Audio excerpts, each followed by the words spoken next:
So go on and pay bills, make and receive payments, and buy airtime using MTN Momo. Because we're good together. We did for you everywhere you go.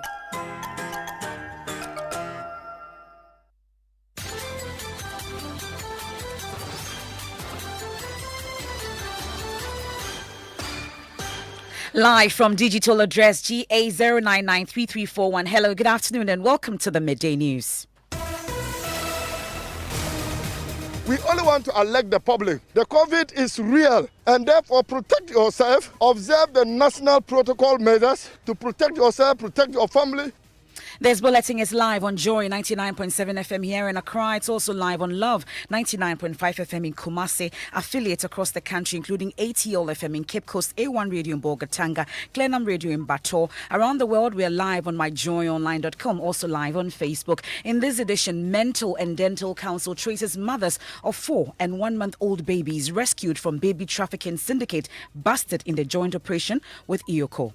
We have been able to trace a parent each of the 2 boys, in this case, the mothers. If it turns out that the mothers were victims, of course, that the children are reunited. You'll also hear from Sueba, a mother who lost her baby under mysterious circumstances at the Konfanochi Teaching Hospital 7 years ago. Yedi mrani di omo ameme de na anka omo ma doctors yedi mrani di omo atwichi omo tumu a anka other doctors omo ansa anya webi. Details of that here. Also, doctors at the Ga East Hospital review more COVID-19 patients are reporting at health centers in critical conditions, showing new strain of the virus. The severity of the illness has increased compared to what we were seeing last year, and this can't be due to chance. We'll also tell you about the construction of the newly 50-bed capacity infectious disease treatment center at the Kolebu Teaching Hospital that has stalled after workers abandoned the site. Parliament set to take decision today on the private member motion asking the president to suspend the payment of fees by tertiary students. That this House resolves to request the President of the Republic of Ghana to take urgent steps to suspend the payment of fees by new entrants into public tertiary education. We'll speak live with Boko Central MP Mahama Ayariga, who's justifying the motion. In sports, members of the Ghana League Clubs Association are currently voting for a new chairman and an executive council to run the affairs of the welfare body for the next 4 years. We'll get more from our correspondent on the ground. Also, as lawyers for the 2020 NDC presidential candidate prepare to meet Supreme Court deadline to file witness statements, we ask, will the strict timelines announced by the Apex Court serve justice or negatively affect the case of the petitioner? Your lordships are here to administer justice, and that justice must not be sacrificed for expedition. We have that and more here on the Midday News with me, Emefa Apau. Please stay for details.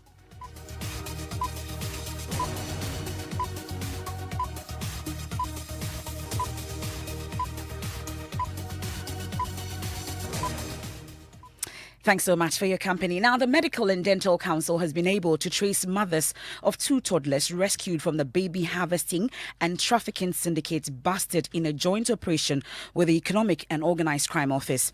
The 4 and 1-month-old babies were bought for 28 and 30,000 Ghana cedis respectively by investigators while in the process of unearthing the group's activities. Acting Registrar of the Medical and Dental Council, Dr. Divine Banyubala, tells Joy News they are working to trace their fathers as well. There's one baby we bought at Susan Clinic, and we bought another one that was from Dangbe Community Hospital that was delivered to us in Tema General Hospital. Wow. So there are 2 baby boys that are in our custody, and we are taking care of the babies. In fact, one of them was determined to have been a preterm baby. And we have gotten the best pediatricians in the country to take good care of them. And then we have 24/7 care providers that are taking very good care of the babies. To have the babies properly transferred into the custody of the Ministry of Gender, Children and Social Protection under the Social Welfare Department, so that the babies would then be taken care of for the time being as the wards of the state.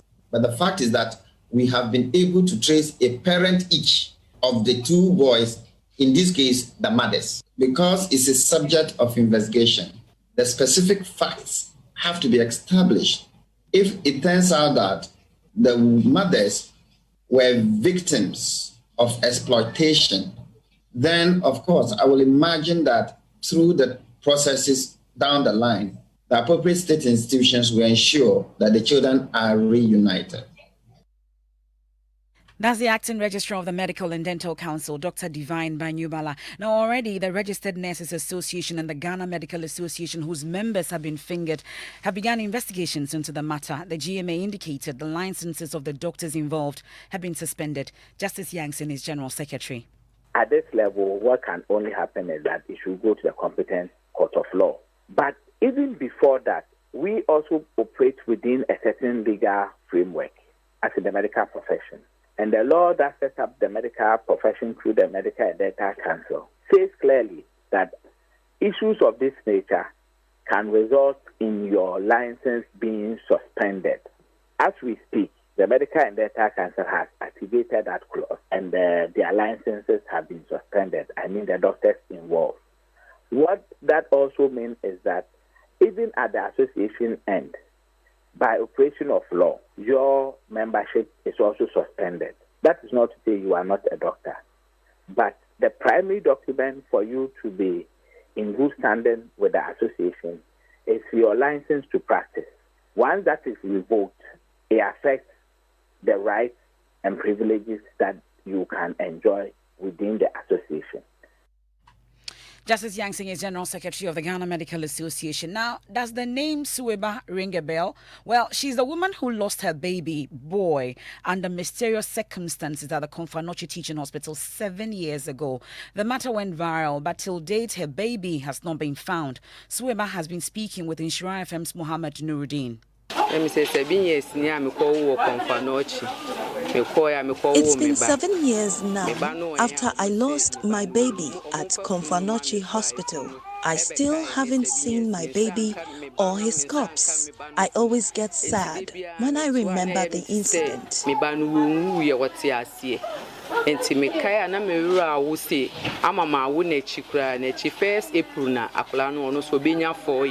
though I have another child now, it still hurts. I have not been able to get over it.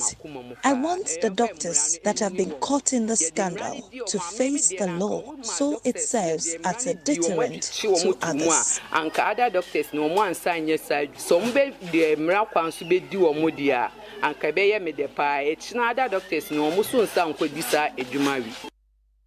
Suweba Abdul Mumin lost her baby boy under mysterious circumstances at the Konfanochi Teaching Hospital 7 years ago, and she's still seeking justice. Let's stay a while longer in the health sector, and doctors treating COVID-19 patients in Ghana say they are worried about the severity of recent cases on their hands. The number of severe coronavirus cases are on a sharp rise, many in critical condition and needing assistance before they can breathe. Currently, the country's active case count is 2,178, with 358 deaths. My colleague Matilda Gavi visited the Ga East Hospital, where COVID-19 patients there are battling for their lives. Listen. Inside the high dependency unit of the Ga East Hospital, very critically ill COVID-19 patients are being attended to. 4 patients are battling for a second chance to live. Every beep from these ventilators speaks volume. Some sick person living on, or a life gradually slipping out of time. Linda, not her real name, is no longer in the ICU. She's recovering from COVID-19 under very strict supervision. Before she tested positive, she was very mindful of adhering to the safety protocols until she let her guard down at a family gathering. I used to call myself the COVID police until the police caught me. It took it for granted one day. Just family. Grandma Effie stayed away from all public places, stayed home with the family, but got infected. My grandchildren were for a party, and after the party they swam. So when they came to me, I think 2 days later, the big granddaughter was having some symptoms. By then I didn't know the symptom, but hers was like a running nose. Then later on, I saw that she was getting temperature. So we rushed her to the pharmacy if it's malaria.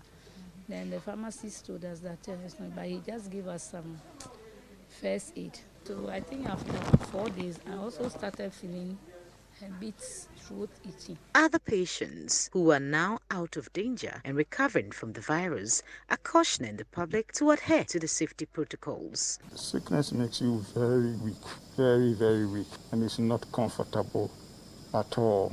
It's not a comfortable disease. People should take the warning seriously. People should observe the protocols. A total of 62 COVID-19 patients are receiving care here, but the severity of their condition is a source of concern to health workers. Dr. Ebenezer Ojo-Mensah is the medical superintendent at the Ghana East Hospital. We think more people are ill now than last year, and the severity of the illness has increased compared to what we were seeing last year. And this can't be due to chance. So if a new variant what is exactly in, then what exactly is accounting for what we are seeing now? Well, this coincides with the worldwide pattern of increased severity of COVID-19 across the world. And it has been acknowledged that the new variant is in country, including the South African variant as well. And these are known to cause more severe disease. Member of our health desk, Matilda Gavis, reports there. Remember, the figures are not just figures anymore. They've become names. It tells you how real COVID-19 is. Mask up now and protect your loved ones. Now, Joint News checks at the Kolebu Teaching Hospital show construction of the nearly 50-bed capacity infectious disease treatment center there has stalled. This comes as the number of COVID-19 cases shoots up and concerns raised about treatment centers being full. The facility was scheduled to be complete 30 days after work commenced nearly 10 months ago. Host of Prime Morning, Daniel Darcy, was at the construction site. Here's his report. Soon after Ghana recorded its first few cases of COVID-19, it was announced that a 50-bed infectious diseases facility was being constructed here at the Kolebu Teaching Hospital. Close to a year after construction began, this facility is yet to be completed. This is contrary to announcements by authorities then that it would take 30 days for this facility to be finished, so it would help in the fight against COVID-19 in the country. As the number of positive cases in Ghana begin to hit 200 per day, the attention of the public has been drawn back to this facility, which is far from complete. So where I'm standing currently is the doorway for the main entrance to the facility. Some of the plastering has been done. You can see there's space there for some of the electronic fittings in there. But you walk inside and you realize that a lot of the plastering has not been done. Now, we've been speaking to some of the workers who are here. They tell us that the crew of workers who were supposed to wire the facility will come back to work sometime this week. And after that, after they are done with the wiring, then the plastering for the inside can be completed. When we visited here in March, the field was being cleared for the construction itself to begin. And it was expected that it should be finished in some 30 days or in the shortest possible time. Remember, more than 50,000 positive cases of COVID-19 have been recorded in the country since then. And this is a key weapon in the arsenal of government in the fight against this disease. We are speaking to some of the supervisors for the gang of workers here. They are confident that within a month all of this work can be done. But then again, they are unsure that the requisite funds will be released in time and also that the workers will return to site so that this facility can quickly come be operational and help in the fight against COVID. For Joy News, this is Daniel Daze at the Kolebu Teaching Hospital. We'll stay on COVID-related issues, and we're learning that the presidential advisor and founding member of the New Patriotic Party, Dr. Amoako Tufo, has died. Presidential Affairs correspondent Elton John Brobe joins me in studio with more on this. Elton, what are we learning? So, MFA, we're still picking information on this. What we have information on is that this may be COVID-related.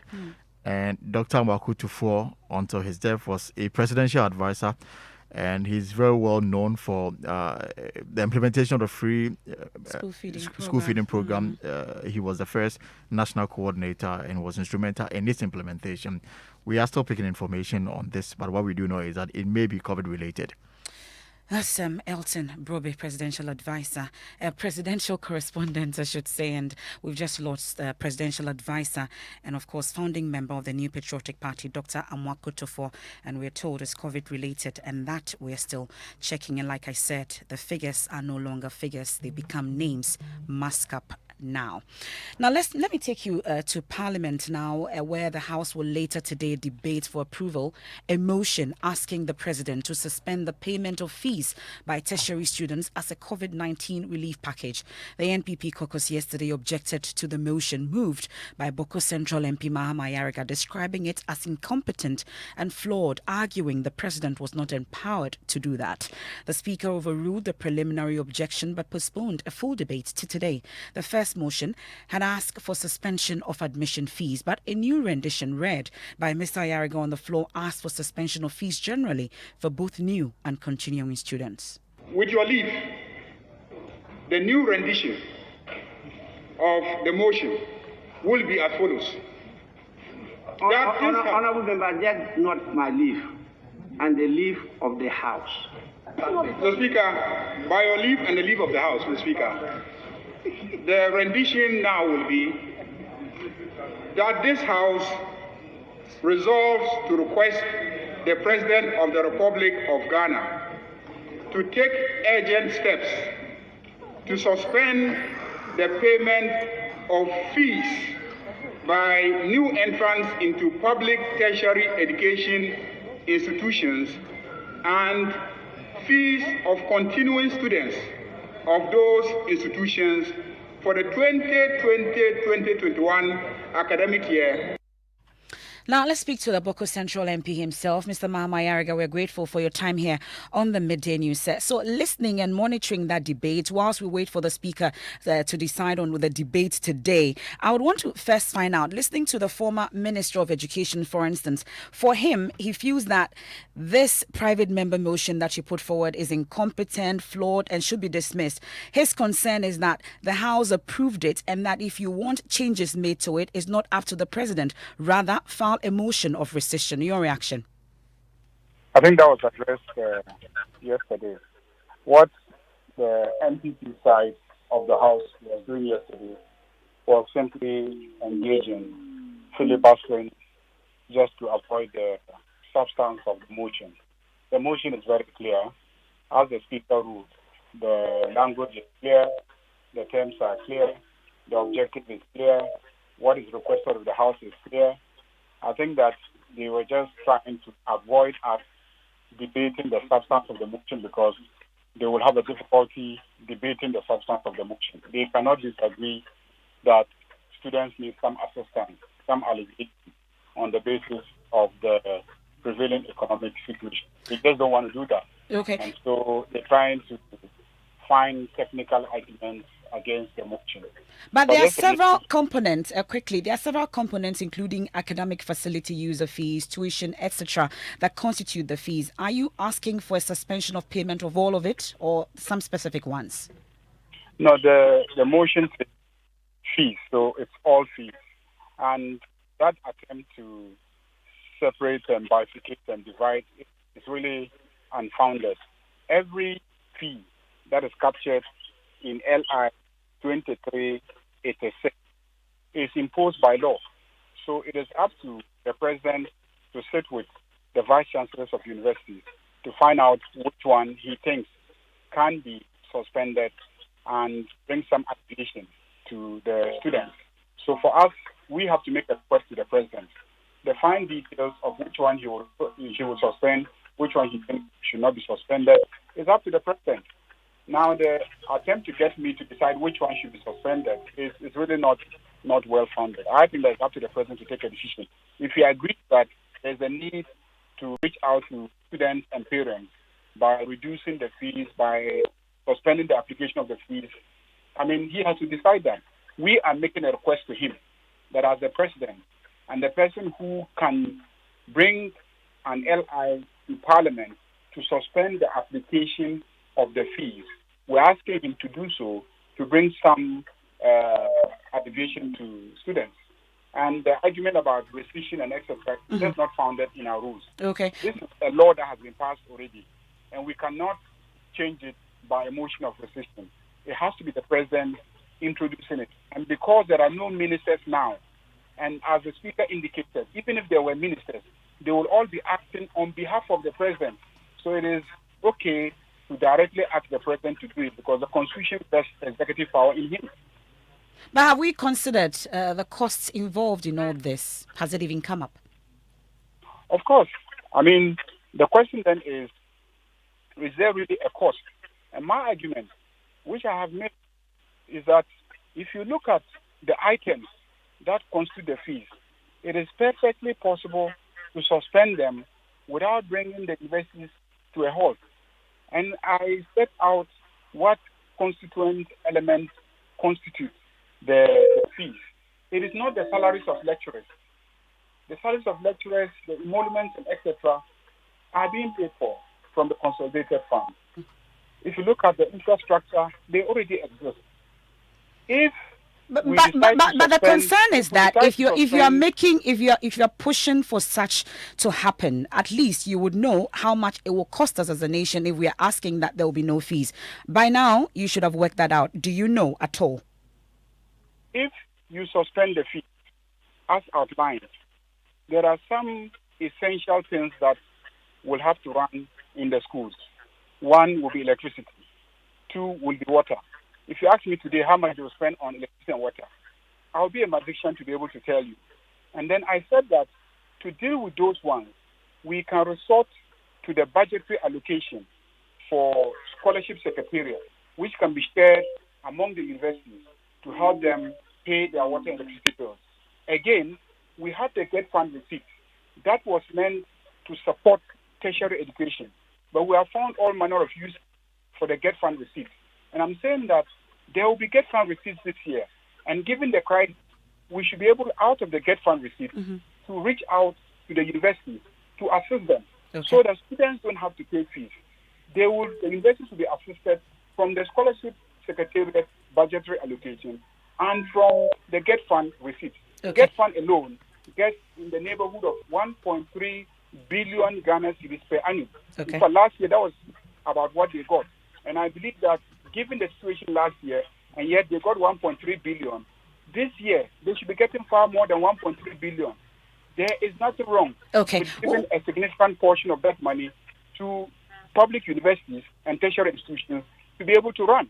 Okay, we'll leave it here for now, Mr. Mahamayaraga. Thank you very much for your time. Well, Parliament is set to take a decision on that private member motion later today. We'll be monitoring events and bring you more subsequently. This is the Midday News here on Joy 99.7 FM. Our top stories: Mental and Dental Council traces mothers of 4 and 1 month old babies rescued from baby trafficking syndicate busted in a joint operation with IOCO. It's rather the Medical and Dental Council. Still to come, also we have sports and also lawyers for 2020 NDC presidential candidate prepare to meet Supreme Court deadline to file witness statements. We ask, will the strict timelines announced by the Apex Court serve justice or negatively affect the case of the petitioner? Your lordships are here to administer justice, and that justice must not be sacrificed for expedition.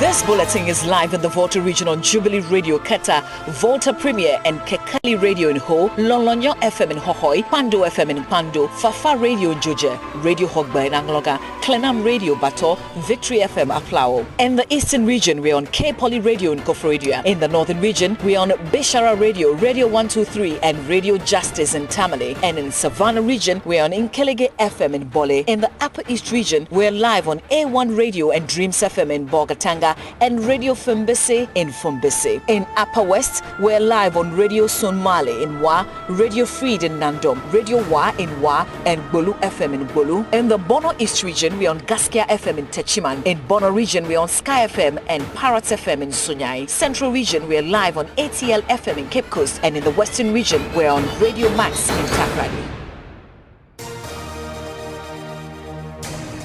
Thanks for staying with us here on the Midday News. It's live on Joy 99.7 FM, Love 99.5 FM in Kumasi, affiliate across Ghana, and myjoyonline.com. It's time now for sports. Oreku Ampafo. What's in sports? Well, voting has begun at the Accra Sports Stadium as members of the Ghana League Clubs Association elect a new chairman and an executive council to oversee affairs for the next 4 years. 13 candidates are vying for various positions, including chairmanship, vice chairmanship, treasurer, and representatives from the Premier League, Division 1, Division 2, and Women's League. My colleague Haruna Mubarak is at the Accra Sports Stadium and has more. The election is ongoing here at the Accra Sports Stadium as delegates seek to elect their candidates for the various positions. Currently, the clubs across the various divisions are casting their votes to elect a chairman, vice chairman, premiership rep, and Division 1 and 2 reps. Now, the likes of Nanaya Wamponsa, who is the CEO of Asante Kotoko, Great Olympic CEO Oluboy Komodo, and a couple of clubs CEOs have already casted their votes. But earlier, what happened was that the women's elite clubs were unable to elect their rep. The two candidates in Anita Uredu and Edna Kwagrain attained 8 votes each in the first round. And the same thing repeated itself in the second round. In the second round, they also attained 8 votes each. So the electoral body really concluded that the incoming executives should decide on what to do about the stalemate. Well, there'll be updates on the development on the results of the Ghana League Clubs Association elections, which is currently taking place at the Accra Sports Stadium. And these updates will be on myjoyonline.com and our social media handles at JoySportsGH. That's your sports for now. Thank you very much, Oreko. We'll put our focus now on the courts, and lawyers for 2020 NDC presidential candidates John Dramani Mahama have up until the close of day today to file statements written by persons who will be testifying in support of their case at the Supreme Court. Mr. Mahama is in court seeking to annul the results declared in favor of the NPP's Nana Akufo-Addo. The court on Wednesday announced clear timelines that will ensure that hearing of the substantive case takes off on Tuesday, January 26, but this was not without some controversy. The registrar shall ensure service of the petitioner's response by the close of the day on Monday, 25th of January 2021. Ruling on the preliminary objection will be incorporated in the judgment of the court. Timelines. The court shall sit on Tuesday, the 26th of January 2021 for hearing of this petition. I do know about the schedule provided, but I also know that your lordships are here to administer justice, and that justice must not be sacrificed for expedition. So let's check whether the lawyers for the NDC presidential candidate John Mahama have filed the witness statements that they were supposed to do today. They have up until close of day today, but information we are picking indicates that will not happen because they intend to file an application for stay, subject to the review that they are seeking in relation to the ruling on interrogatories. And so that is the latest information. Okay, we'll keep our eyes on that. But the National Peace Council says it is hopeful that the election petition being litigated at the Supreme Court will be concluded soon so that the country can heal and move on. Board Chairman of the Peace Council, Reverend Dr. Ernest Edujemfi, has been speaking to the media on the sidelines of a 2020 election reflection series organized by the Council in Accra today. We are anticipating by middle of February, this whole issue should come to an end. And end of February, the country should be healing and moving on to get out. Do you think it's enough time to be able to dispose of an election petition? Well, that is the roadmap that the Supreme Court has set itself. And when we did the Peace Pact, remember the Chief Justice gave them copies of those manuals. And the manual states exactly how the processes are supposed to be. So our prayer is that the parties will address themselves to those things and follow through so that we can get this thing over as quickly as possible. And that's the Peace Council. Well, let's do showbiz now. And Mapitso Sebedi is here. What do we have? MFR, he has won overall DJ of the year 3 times at the Ghana DJ Awards. He's the most sought after DJ in Ghana. But how well do we know him? DJ Varosky is telling us a bit of his life before the limelight.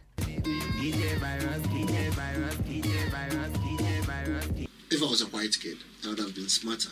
Because, sometimes the only thing that hurts me is I didn't capture some of the moments before I became Varosky. They just see you as, oh, some dadaba boy that's just got opportunity to play for these brands you're mentioning about.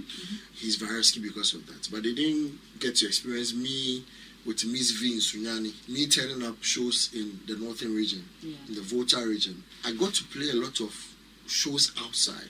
So a lot of people got to know that who is this boy turning up crowds and all that, which helped me.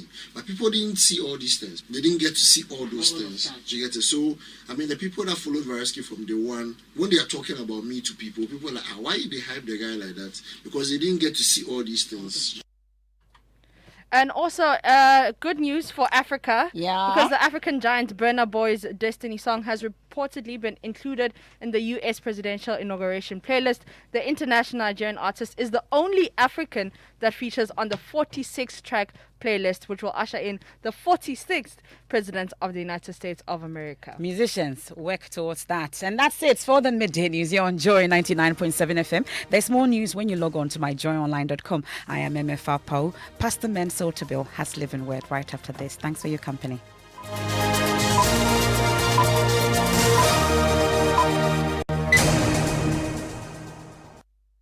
When you want it, just Momo it. When you tire for the long queue in the supermarket, just Momo it. And when you really want that beautiful new